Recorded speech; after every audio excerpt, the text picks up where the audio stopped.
My question is to the Treasurer. What is the impact on the budget when ongoing programs are left unfunded? And what impact will it have on Australians if funding for these programs isn't continued? Give the call to the Treasurer. Thanks very much, Mr Speaker, and thank you to the member for Bennelong for his question. The budget is 6 weeks away today, Mr Speaker, and it will be handed down at a time of global uncertainty, cost of living pressures and substantial fiscal constraints.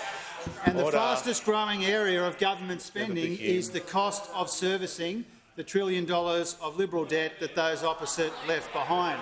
And so in this environment, there is a premium on what's responsible, affordable and sustainable, and we've been upfront about the pressures on the budget as we methodically work our way through and try and deal with them.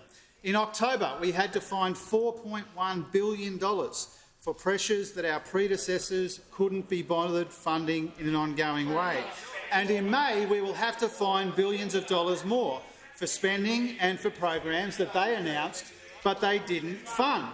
In MyGov and My Health Records, or dental care for pensioners, the Brisbane Olympics, or e-safety, or radioactive waste. Time after time after time, they were all press release and no provision, Mr Speaker. Now, the member for Hume was asked about this fakery and trickery today, and he said it's all part of managing the budget. Now, this is what happens, Mr Speaker, when you put this ringleader for rorts in the key economic portfolio, Mr Speaker. No wonder they had— Treasurer will order. Treasurer Jim Chalmers from the manager. Clearly unparliamentary and abusive language. He should be asked to withdraw. Just to assist the House, we can ask the Treasurer to withdraw that comment and keep moving.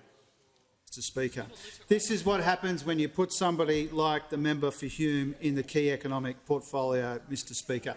No wonder they had almost nothing to show for $1 trillion of debt, and now we know it was even worse than they claimed.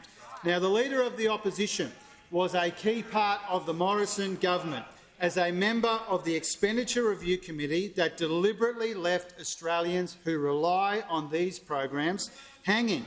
So, Mr Speaker, the Leader of the Opposition, he can hide from the voters of New South Wales, he can hide from the voters of Aston, but he can't hide from his record as a key member of the Morrison government or the mess that they left behind, Mr Speaker.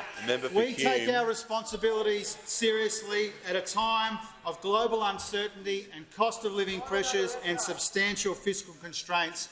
And, Mr Speaker, it will take more than one budget. It will take more than two budgets to clean up the mess that those opposite left behind. Whether it's the member for Hume or the angry captain of the Cookers over there who bears responsibility for this mess, we take responsibility for cleaning it up.